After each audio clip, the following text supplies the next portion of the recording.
एक दफा का किस्सा है। एक गांव में बिट्टू अपनी बीवी और माँ के साथ रहता था। बिट्टू गांव के चौधरी के होटल पे वेटर का काम करता था और बिट्टू की बीवी चौधरी के घर बर्तन धोने का काम करती थी। उन दोनों के काम करने की वजह से घर का चूल्हा जलता था। गर्मी काफी होने की वजह से गांव के लोग अपने घरों में कूलर लगा रहे थे। बिट्टू की माँ की तबीयत खराब रहती थी और डॉक्टर ने उसकी माँ को ठंडी जगह पर रहने का बोला था, पर बिट्टू के पास इतने पैसे नहीं थे कि वो कूलर खरीद सके। एक दिन बिट्टू की बीवी बर्तन धो रही होती है तो वहाँ मालकिन आती है। चम्मू, आज शाम चौधरी साहब ने घर पर दावत का एहतमाम किया है, तुम सब घर वालों के साथ आ जाना।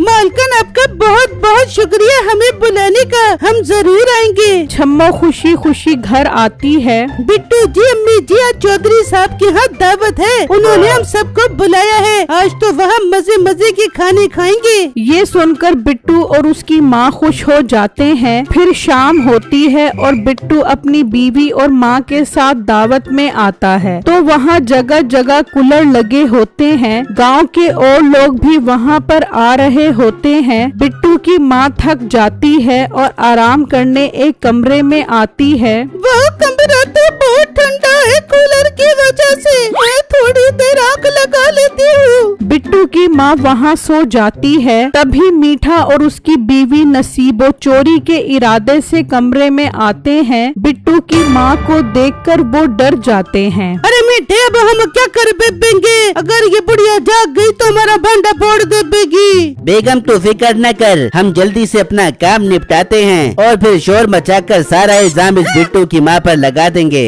फिर नसीबो चोरी करती है और सामान चुराकर वहाँ से भाग जाती है और मीठा शोर मचाता है। देखो देखो, ये बुढ़िया इस कमरे में चोरी करने आई है। शोर सुनकर मालकिन और चौधरी वहाँ आ जाते हैं और बिट्टू और उसकी बीवी भी वहाँ पर आ जाते हैं। बिट्टू की माँ हड़बड़ाकर उठती है और सबको यकीन दिलाती है कि उसने चोरी नहीं की, मगर कोई उसकी बात का यकीन नहीं करता। मालकिन, मेरी सास ऐसा कोई काम नहीं कर सकती, वो तो कूलर की ठंडी हवा की वजह से यहाँ सोने आई थी। मेरी माँ जी ने ऐसा कुछ नहीं किया, उनकी तबीयत खराब है, आप खुदाड़ा उन पर इल्जाम मत लगाओ। बिट्टू, अपनी माँ को यहाँ से ले जाओ और कल से तू और तेरी बीवी काम पर मत आना। मैंने सोचा कि तुम लोगों को दावत पर बुला लूं ताकि तुम अच्छे अच्छे खाने खा सको, मगर तुम लोग तो चोर निकले। चलो निकल जाओ यहाँ से।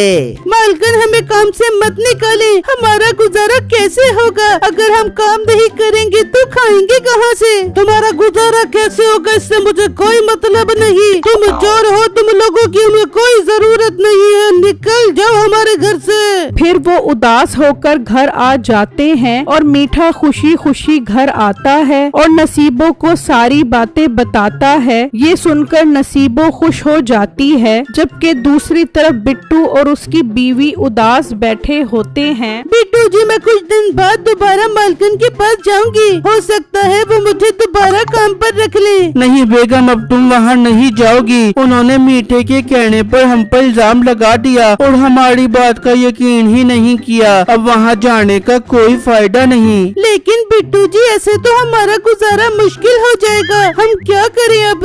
बेगम, अब हमें कहीं और काम ढूंढना पड़ेगा। फिर अगला दिन होता है। बिट्टू और उसकी बीवी काम ढूंढने निकल जाते हैं। बिट्टू जगह जगह काम मांगता है मगर उसे कोई काम नहीं मिलता, जबकि दूसरी तरफ छम्मो काम ढूंढते ढूंढते एक ढाबे पर आती है। भाई जी, मुझे आपके ढाबे पर खाना पकाने का कोई काम मिल सकता है? बाजी, आपको पकोड़े और जलेबी बनानी आती है? जी जी भाई, पकोड़े और जलेबियाँ बनाना मुझे बहुत अच्छे से आता है। ठीक है, फिर आप पकोड़े बनाओ। फिर छम्मो पकोड़े बनाती है। लोगों को छम्मो के हाथ के बने पकोड़े बहुत पसंद आते हैं। फिर शाम हो जाती है और सारे पकोड़े बिक जाते हैं। ये देखकर ढाबे वाला बहुत खुश होता है और छम्मो को पैसे देता है। कल से आपको ज्यादा पकोड़े बनाने होंगे। जी साहब जी, मैं बना लूंगी, आप फिक्र न करें, मैं कल वक्त पर आ जाऊंगी। छम्मो घर आकर बिट्टू को ये सब बताती है। बेगम ये तो खुशी की बात है, पर बेगम मुझे कोई काम नहीं मिला।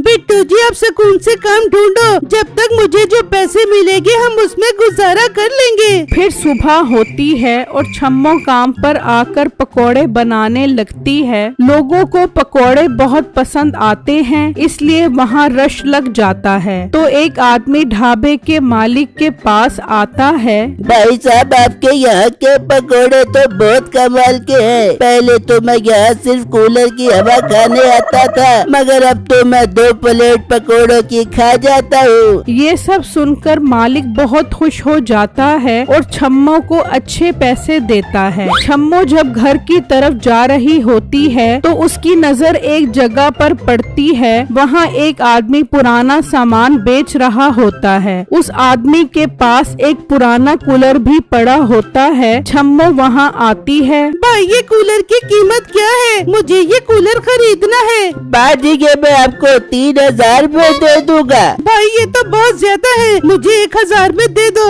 बाजी नया कूलर बाजार से 7000 का मिल रहा है। ये कूलर बस थोड़ा ही पुराना है। 3000 रुपए में जायज मांग रहा हूँ। भाई मेरे पास 2000 है, अगर इस रेट पर समझ आती है तो दे दो। ठीक है आप 2000 में ले जाओ। फिर छम्मो घर कूलर लगवा लेती है। बिट्टू की माँ बहुत खुश होती है। तभी बिट्टू भी वहाँ आ जाता है और कूलर देखकर बहुत खुश होता है। देखो बिट्टू माजी ठंडी हवा में कितना खुश है। आप सुनाओ आपको कोई काम मिला? हाँ बेगम मुझे एक होटल पर काम मिल गया है वेटर का। बिट्टू ये तो आपने बहुत खुशी की बात बताई है, अब हमारा गुजारा बहुत अच्छे से हो जाएगा। फिर अगले दिन बिट्टू काम पर होता है तो मीठा वहाँ आता है। अच्छा तो मोटे अब तो यहाँ काम कर रहा है, चल मेरे लिए 1 प्लेट मुर्गे की और 3 रोटियाँ लेकर आ। बिट्टू खाना लाता है और मीठा खाने लग जाता है। बिट्टू और ग्राहक में मसरूफ हो जाता है। जब वो देखता है तो मीठा गायब होता है। बिट्टू जल्दी से मालिक के पास आता है। मालिक वो जो पौनी वाला आदमी था उसने आपको खाने के पैसे दिए? नहीं उसने तो पैसे नहीं दिए। मालिक इसका मतलब वो पैसे दिए बगैर भाग गया। देख लड़के लोगों पर नजर रखना तेरा काम है। जब तू अपना काम ही ठीक नहीं कर सकता तो तेरी यहाँ कोई जगह नहीं। मालिक आइंदा ऐसा नहीं होगा। नहीं लड़के आइंदा का तो सवाल ही पैदा नहीं होता, निकल जा यहाँ से। बिट्टू उदास होकर घर आ जाता है और अपनी बीवी और माँ को सारी बातें बताता है। बिट्टू आप फिक्र मत करें, आप कल से मेरे साथ ढाबे पर चले। मुझे यकीन है मालिक आपको भी काम पर रख लेंगे। फिर अगले दिन वो दोनों ढाबे पर पहुँच जाते हैं और छम्मो मालिक से बात करती है तो वो बिट्टू को भी काम पर रख लेता है। बिट्टू भी काम में छम्मो की मदद करता है। इस तरह कई दिन गुजर जाते हैं। ढाबा बहुत तरक्की करने लग जाता है और ढाबे का मालिक बिट्टू और उसकी बीवी से बहुत खुश होता है। एक दिन मीठा पकोड़ों की लालच में वहाँ आ रहा होता है तो बिट्टू उसे आता देख लेता है। बेगम मीठा आ रहा है, ये जरूर पकोड़ों के पैसे दिए बगैर भागेगा और हमारी नौकरी खत्म करवाएगा। इसे आज जाने नहीं देना, मैं मालिक को जाकर सब बताता हूँ। बिट्टू मालिक के पास जाता है और मीठा दुकान पर पहुँच जाता है। बीबी आधा किलो पकोड़े पैक कर दे।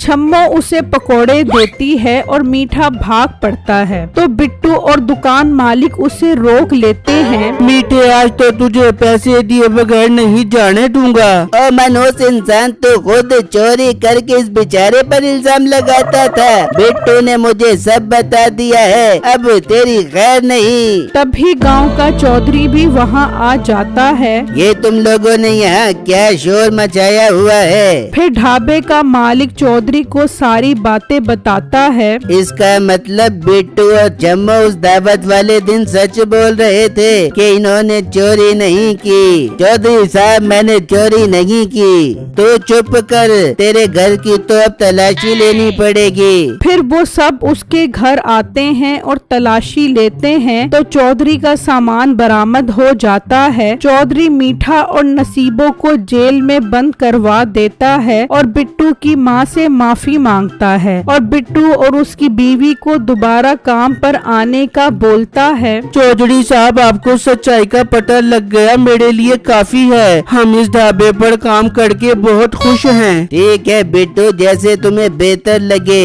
हाँ, अगर कभी भी मेरी जरूरत पड़े तो मुझे याद कर लेना। ये कहकर चौधरी वहाँ से चला जाता है। नसीबो और मीठे को भी उनके किए की सजा मिल जाती है। बिट्टू और उसकी बीवी भी खुशी खुशी ढाबे पर काम करते हैं।